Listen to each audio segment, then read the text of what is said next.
Everyone, welcome to my YouTube channel. आज मैं आपको एनसीईआरटी मैथ्स क्लास 6 एक्सरसाइज 10.3 से इसका क्वेश्चन नंबर 11 कराऊंगी। देखो बेटा, क्वेश्चन 11 है, स्प्लिट दी फॉलोइंग शेप्स। यहाँ पर आपको जो ये शेप दी हुई हैं, आपको इनको स्प्लिट करना है, ठीक है, इनटू रेक्टेंगल्स, ठीक है। And then find the in the areas of these figures, ठीक है। The measures are given in centimetres. यहाँ पर जो आपको मेजरमेंट दिया है ये सेंटीमीटर में है, मतलब आपको जो भी ये नंबर दिए हैं ये सेंटीमीटर्स में दिए हैं, ठीक है। तो यहाँ पर हमारे पास फर्स्ट वाला जो फिगर है बेटा, ये फिगर देखिए ऐसे बना हुआ है, ठीक है। पहले आपको उसको स्प्लिट करना है, उसके बाद में हम फाइंड करेंगे एरियाज, अलग अलग फाइंड करने हैं, ठीक है। देखो, इस लाइन को अगर मैं आगे बढ़ा देती हूँ तो ये पूरा एक रेक्टेंगल बन जाएगा हमारे पास में। यहाँ देखो, आपको इसमें यहाँ पर ये पूरी एक लाइन दी है, यहाँ पर मेजरमेंट जो लिखा है बच्चे वो लिखा है 12 सेंटीमीटर और इसके सामने लिखा है 10 सेंटीमीटर। 10 सेंटीमीटर क्यों लिखा है? क्योंकि ये लाइन पूरी नहीं है, ठीक है ना। अगर हमने इसको लाइन को आगे बढ़ा दिया तो ये पूरी इसके इक्वल हो गई और इसका मेजरमेंट 12 सेंटीमीटर है, तो ये भी हो जाएगा बेटा 12 सेंटीमीटर। तो यहाँ पर अब ये 10 नहीं रहा, अगर हमने इसको आगे बढ़ा दिया तो ये हो गया 12, ठीक है। अब यहाँ पर देखिए इसकी ब्रेथ कितनी दी हुई है आपको, 2 सेंटीमीटर। तो भाई नीचे भी हमने उतना ही आगे बढ़ाया, हमने नीचे वाली लाइन से इसको टच किया है, ठीक है। तो ये भी हो जाएगा 2 सेंटीमीटर, क्योंकि ऑपोजिट साइड्स आर इक्वल, ठीक है। तो यहाँ पर हमारा एरिया फाइंड करना है हमें इसका। एंड नेक्स्ट, अब हमारा ये बन चुका है। नेक्स्ट देखिए, यहाँ पर जो ये पूरी लाइन आपको दी है बेटा, ये दी है आपको 10 और ऊपर यहाँ पर जहाँ से ये स्प्लिट हो रही है ये दिया आपको 8 सेंटीमीटर।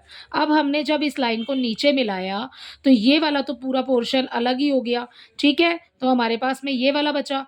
तो हमारे पास जो एरिया अब हम लेंगे वो लेंगे, जो लेंथ अब हम लेंगे वो लेंगे हम 8, ठीक है। अब 10 नहीं, क्योंकि हमारी जो आधी लाइन है वो तो यहाँ से इतनी 2 सेंटीमीटर तो कट हो चुकी है, ठीक है ना।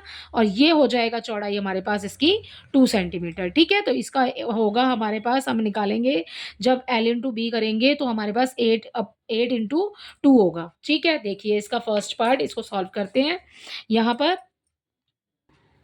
सो यहाँ पर आप बेटा सबसे पहले लिखेंगे इसके ए पार्ट में एरिया ऑफ रेक्टेंगल, क्योंकि हमें क्वेश्चन में ही रेक्टेंगल्स दिया है, ठीक है। एरिया ऑफ रेक्टेंगल निकालने के लिए फॉर्मूला क्या लगेगा बच्चे? फॉर्मूला लगेगा L इंटू बी। लेंथ अब आप हमारी क्या हो गई है, ये वाली तो पूरी लाइन है हमारे पास, तो ये हो जाएगा 12, ठीक है। और ये यहाँ पर हमें ब्रेथ कितनी दी है, ब्रेथ कितनी दी है हमें, ब्रेथ दी है हमें 2, ठीक है। तो यहाँ 12 और यहाँ 2 हो जाएगा, ये हो जाएगा हमारे पास में, इसकी मल्टीप्लाई इसके साथ करेंगे तो हमें यहाँ मिल जाएगा 24 स्क्वेयर और सेंटीमीटर, ठीक है। यहाँ पर आपको सेंटीमीटर्स में दिया है क्वेश्चन में, तो हम सेंटीमीटर ही लिखेंगे यहाँ पे, ठीक है ना। अब ये हो गया हमारा फर्स्ट। सेकंड वाला हमारा जो रेक्टेंगल बना बेटा वो कैसा बना, देखिए पहला वाला तो बना ऐसा, ठीक है। सेकंड जो बनेगा वो बनेगा ऐसा, ओके। अब सेकंड वाले के लिए निकाल रहे हैं, फर्स्ट वाले के लिए निकाल लिया, अब सेकंड वाले के लिए एरिया फाइंड कर रहे हैं, ठीक है। सेकंड वाले का एरिया ऑफ रेक्टेंगल, ठीक है, एरिया ऑफ रेक्टेंगल लिखा, उसके बाद L इंटू बी हुआ, लेंथ इंटू ब्रेथ। लेंथ कितनी दी है बच्चे, हमें 8 लेना है, 10 नहीं लेना, ठीक है, क्योंकि यहाँ से ये स्प्लिट हो गया है, ठीक है। तो ये हो गया हमारा 8 इंटू मल्टीप्लाई हो जाएगी उसकी 2 के साथ, ये आ जाएगा 16, ठीक है, और स्क्वेयर सेंटीमीटर, ठीक है बेटा। तो ये हो गया हमारे इसके दोनों पार्ट का यहाँ का। सो बच्चे अब दोनों इसका रेक्टेंगल का फिगर का हमने निकाल लिया है बेटा एरिया। अब क्या करना है, अब टोटल फिगर का एरिया आपको बताना है, ठीक है। तो टोटल निकालने के लिए क्या करेंगे, दोनों को प्लस कर लेंगे भाई। हमने एक ही फिगर को 2 पार्ट्स में स्प्लिट किया था, ठीक है। और उसके बाद में अब हमें इसको टोटल करके इसका टोटल एरिया बता देना है। तो यहाँ पे लिखेंगे हम, so total area of this figure, total area of this figure हो जाएगा इक्वल, ये आया आपके पास में 24 स्क्वायर सेंटीमीटर, ये आया है हमारे पास 16 स्क्वायर सेंटीमीटर, ठीक है। दोनों को कर दो आप प्लस, और दोनों को जब हम प्लस करेंगे तो 4 में 6 प्लस करेंगे 0 एंड यहाँ पर आ जाएगा 4, तो ये हो जाएगा हमारे पास स्क्वायर सेंटीमीटर, ठीक है। तो ये बेटा इसके फर्स्ट पार्ट का आंसर है 40 स्क्वायर सेंटीमीटर, राइट। अब इसका नेक्स्ट वाला देखते हैं। नेक्स्ट वाले में देखो बच्चे फिगर बना हुआ है बेटा, ये बीच में से ना आपको ना इसमें दिया हुआ है बुक में, ये बीच में से मिला हुआ नहीं है, ठीक है। अब हमें रेक्टेंगल का एरिया फाइंड करना है तो हमें सबसे पहले यहाँ पर इसको मिला देंगे, ठीक है ना। अब देखो यहाँ पर हमें जैसे ये फिगर दिया है, ये 7 सेंटीमीटर, ये भी 7 है, और जो हमने मिलाया उसके सामने वाली आप लाइन्स देखिए, बिल्कुल ये 7 सेंटीमीटर है और ये भी 7 सेंटीमीटर, ठीक है। तो जब हमने इसको इसके साथ मिलाया तो इस लाइन का जो मेजरमेंट है वो कितना हो जाएगा, वो भी 7 हो जाएगा, ठीक है ना। तो ये वाला जो एक है हमारे पास, ये हो जाएगा हमारे पास, ये फर्स्ट फिगर हो जाएगा हमारा, ये हो जाएगा हमारा सेकंड, एंड ये हो जाएगा हमारा थर्ड फिगर, ठीक है। अब देखिए फाइंड कर लेंगे इसका एरिया। यहाँ पर देखिए इसके बी पार्ट में ऐसे बनेगा बच्चे, ठीक है। 3 जो बनेंगे ना आपके पास वो ऐसे बनेंगे, ठीक है। और यहाँ पर इसके अकॉर्डिंग आपको ये दिया है 7 ऊपर नीचे, ठीक है। और ये वाला देखिए इस वाले पोर्शन में बेटा ये आपको 7 दिया है, फिर उसके बाद में 7 हमने आगे बढ़ाया और 7 आपको नीचे भी दिया है। तो ये टोटल जो लाइन होगी ना आपकी, ये 21 सेंटीमीटर की होगी, ठीक है। ये 21 कैसे हुआ, आपको देखो ऊपर भी 7 दिया है, इसमें नीचे भी 7 दिया है, और इसके सामने भी आपको 7 दिया है जिसको हमने बढ़ाया है, ठीक है। तो ये टोटल हो जाएगा 21 सेंटीमीटर। तो यहाँ पर पहले फर्स्ट वाले का कर लेते हैं फाइंड। यहाँ पर फर्स्ट रेक्टेंगल का एरिया ऑफ रेक्टेंगल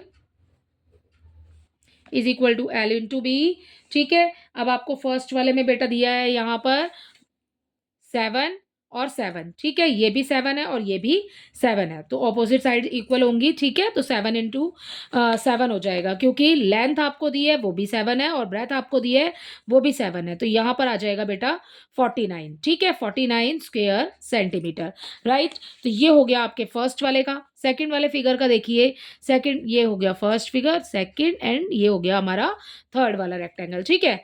तो अब देखिए सेकंड वाले का, सेकंड वाले में भी बेटा वही करेंगे, एल इंटू बी, पूरा लिखा नहीं है मैंने, ये एरिया ऑफ रेक्टेंगल यहाँ आ जाएगा, एल इंटू बी। लेंथ हमारे पास क्या हो गई 21, एंड ब्रेथ हमारे पास हो गई यहाँ पर 7, ठीक है। मल्टीप्लाई कर लो भाई, ठीक है। 7 1 जा 7 हो गया, 7 2 जा 14, ये आ गया 14 स्क्वेयर सेंटीमीटर, ठीक है। मैंने 7 की मल्टीप्लाई पहले 1 से की है और फिर उसके बाद में 7 की मल्टीप्लाई 2 से कर देंगे, ठीक है। अगर आप साइड में लिख के करना चाहें तो यहाँ पे भी कर सकते हैं।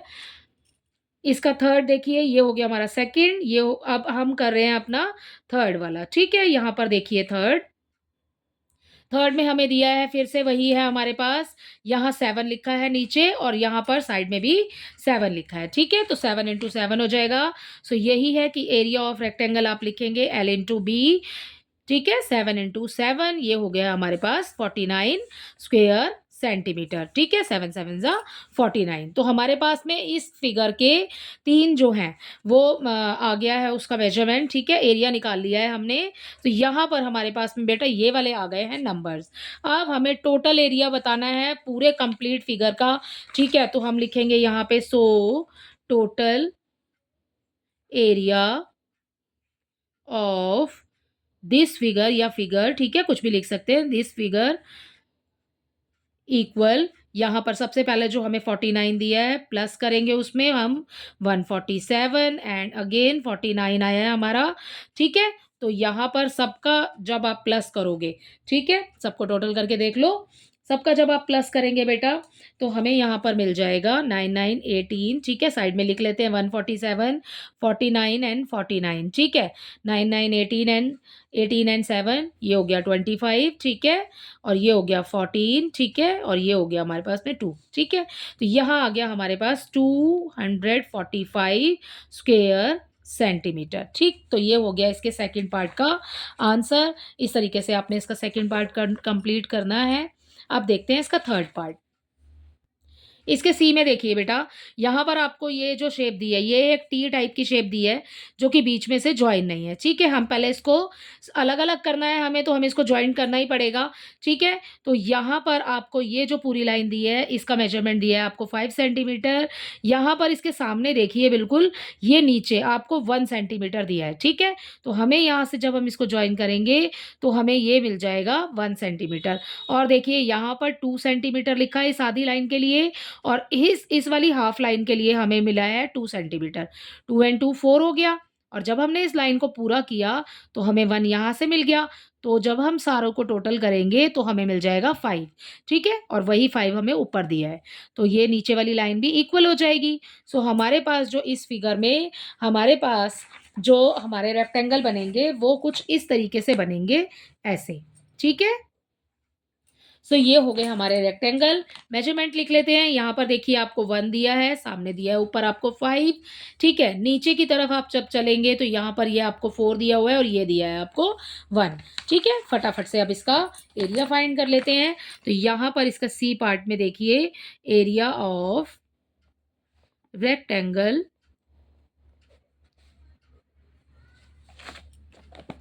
इक्वल एल इंटू बी हो जाएगा, ठीक है? यहाँ पर लेंथ कितनी दी है आपको, 5 इंटू 1 कर देंगे, ठीक है? और 5 वन ज़ा 5 स्क्वेयर सेंटीमीटर, ठीक है? तो ये हो गया आपके फर्स्ट वाले फिगर का।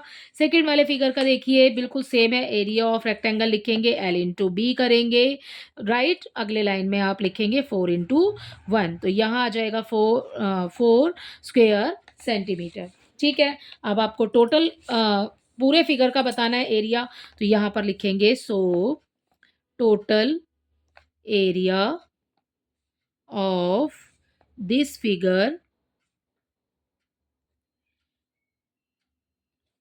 Right? Total area of this figure हो जाएगा 5 + 4 = 9 स्क्वेयर सेंटीमीटर, ठीक है बेटा? तो ये हो गया आपका इसका क्वेश्चन नंबर 11 इसी क्वेश्चन के साथ, इसी वाले पार्ट के साथ कंप्लीट। आई होप इसके तीनों पार्ट आपको अच्छे से समझ आए होंगे।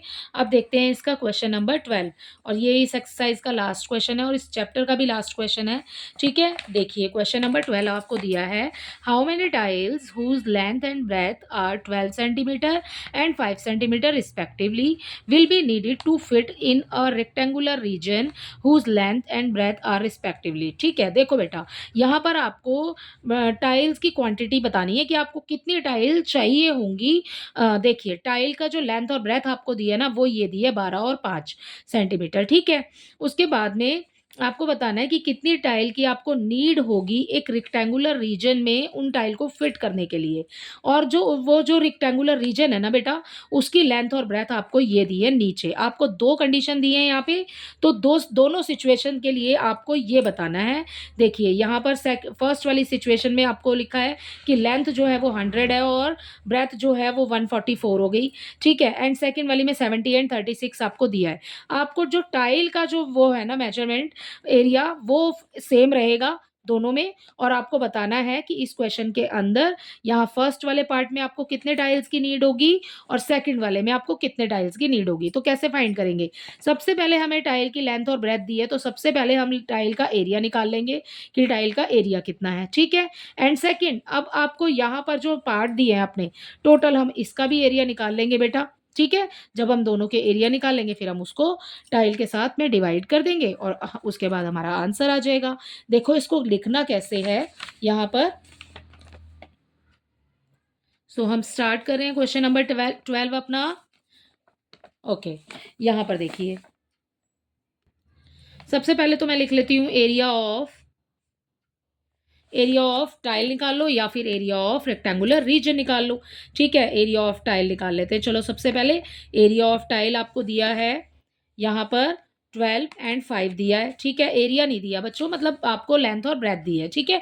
एरिया तो बेटा हम निकाल रहे हैं। Area of tile L into B हो जाएगा, ठीक है? लेंथ आपको कितनी दी है, 12 इंटू 5 हो जाएगा, ठीक है? 12 इंटू 5, तो ये हो जाएगा 60 स्क्वेयर सेंटीमीटर, ठीक है? आप क्वेश्चन में देखो सेंटीमीटर में दिया आपको, ठीक है? तो सेंटीमीटर 60 स्क्वेयर सेंटीमीटर, तो ये है एक टाइल का एरिया आपके पास में, ये 1 टाइल एरिया है, ठीक है?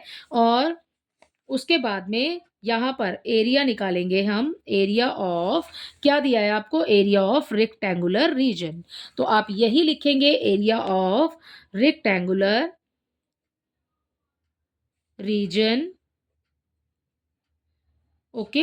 ये हो जाएगा बेटा एल इंटू बी, बिल्कुल सेम फॉर्मूला है, ठीक है? लेंथ इंटू ब्रेथ, और उसके बाद में 100 इंटू 144 लिख देंगे, 100 इंटू 144, ठीक है? अब इसको मल्टीप्लाई कैसे करेंगे? आप ये देखो 144 है ना, ये इसकी मल्टीप्लाई 100 से करनी है। तो 144 की मल्टीप्लाई जब हम 1 से करेंगे बच्चे तो बेटा 144 का 144 ही आ जाएगा, ठीक है? ये जो 2 ज़ीरो है ना, आप इनको इसके पीछे लगा दो, ठीक है? तो ये हो गया हमारा एरिया ऑफ रेक्टेंगुलर रीजन, ठीक है? तो ये हो गया स्क्वायर सेंटीमीटर में। ये आ गया आपके पास में इसका एरिया, ठीक है? ये तो रेक्टेंगुलर रीजन का एरिया है, ये टाइल का एरिया है। उसके बाद अब आपने निकालना है कि आपसे क्वेश्चन में पूछा है टाइल्स विल बी नीडेड, सो हम यहां लिख देंगे the number of tiles needed, ठीक है? नंबर ऑफ टाइल्स नीडेड, यहाँ पर क्या करेंगे, एरिया ऑफ रेक्टेंगुलर रीजन जो हमारे पास आया है 14400 उसको ऊपर लिखेंगे और जो एरिया ऑफ टाइल है उसको नीचे लिखेंगे, ठीक है? मैंने आपको बोला डिवाइड करके ही करेंगे इसको, तो 0 से 0 कैंसिल हो जाएगा, ठीक है? अगर आपको डिवाइड करना, अगर आपको ऐसे कैंसिल करना नहीं आ रहा है तो आप डिवाइड कर लीजिए, ठीक है? वैसे कैंसिल भी हो जाएगा, ठीक है? तो डिवाइड करके ही देख लेते हैं 1440 और उसकी डिवाइड कर देंगे हम 6 से, 6 2 ज़ा 12 हो जाएगा बेटा, ठीक है? 2 बचा, ठीक है? ऊपर से 4 लगाएँगे नीचे और 6 4 ज़ा 24, ठीक है? कैंसल हो गया पूरा और ये जो 0 है ये ऊपर चला जाएगा। सो आपके पास में यहाँ आ जाएगा 240 टाइल्स। तो नंबर ऑफ टाइल्स आपको बताना था, तो टाइल्स हमें कितनी चाहिए 240। इस वाले रीजन को फिल करने के लिए हमें 240 टाइल्स की ज़रूरत होगी, ठीक है? तो यहाँ पर आ गया आपका आंसर 240 टाइल्स। अब ऐसे ही बिल्कुल सेम इसी वाले तरीके से हम कर लेंगे अपना सेकंड पार्ट। सेकंड पार्ट में हमें 70 और 36 दिया है। सो यहाँ पर सबसे पहले एरिया ऑफ टाइल निकाला था, एरिया ऑफ टाइल ही निकालेंगे क्योंकि ये सेकंड पार्ट है तो हम दोबारा से निकालेंगे इसको। एरिया ऑफ टाइल लिख लेंगे, ठीक है? L इंटू बी हो जाएगा, बिल्कुल सेम है, ठीक है? 12 into 5 is equal to 60 centimetre square centimetre, ठीक है? सो ये आ गया हमारे पास में एरिया ऑफ टाइल। उसके बाद एरिया ऑफ, बिल्कुल सेम ही लिख रही हूँ ऊपर से, ठीक है? एरिया ऑफ रेक्टेंगुलर रीजन, क्योंकि बेटा ये हमें क्वेश्चन में ऐसा ही दिया है, rectangular region is equal to L into B हो जाएगा, ठीक है? यहाँ पर लेंथ और ब्रेथ कितनी दी है 70 और 36, तो यहाँ पर लिखेंगे 70 इंटू 36। अब करना है आपने मल्टीप्लाई, पहले 0 है एज इट इज 0 लगा देती हूँ, ठीक है? 7 की मल्टीप्लाई 6 से कर लेंगे, 7 6 ज़ा 42, ठीक है? ये हो गया हमारे पास 4 और 7 3 ज़ा 21 और उसमें 4 प्लस करेंगे आप तो ये हो जाएगा 25। तो ये हो गया हमारा स्क्वायर सेंटीमीटर, ये हो गया हमारा एरिया ऑफ रीजन, ठीक है? तो ये आ गया आपका एरिया। अब नंबर ऑफ टाइल्स नीडेड, ठीक है? तो यहाँ पर लिखेंगे द नंबर ऑफ टाइल्स, बेटा यहाँ भी ऑफ आएगा, the number of tiles needed is equal to, यहाँ पर लिखिए 2520 अपॉन में आ जाएगा 60, कैंसिल कर दीजिए 0 से 0 को, ठीक है? अगेन आपने यहाँ पर हम ऊपर डिवाइड किया था, नीचे भी डिवाइड ही कर लेते हैं यहाँ पर भी, ठीक है? देखिए 6252, ठीक है? 6 4 ज़ा 24, ओके? 1 बच गया, ऊपर से 2 लिखेंगे नीचे और उसके बाद में 6 2 ज़ा 12, ठीक है? तो ये आ गया आपके पास 42। सो यहाँ पर आंसर आ जाएगा 42 टाइल्स, ठीक है? टाइल्स तो हमने आगे लिख दिया है तो लिखने की ज़रूरत नहीं है। तो यहाँ पर हमारा आंसर हो जाएगा 42 टाइल्स। इसी के साथ जो आपका क्वेश्चन नंबर 12 है, उसमें हमने बता दिया है कि इसमें हमें कितनी टाइल्स की नीड होगी और इसमें कितनी टाइल्स की नीड होगी, ठीक है? आई होप ये क्वेश्चन आपको अच्छे से समझ आया होगा। Thank you.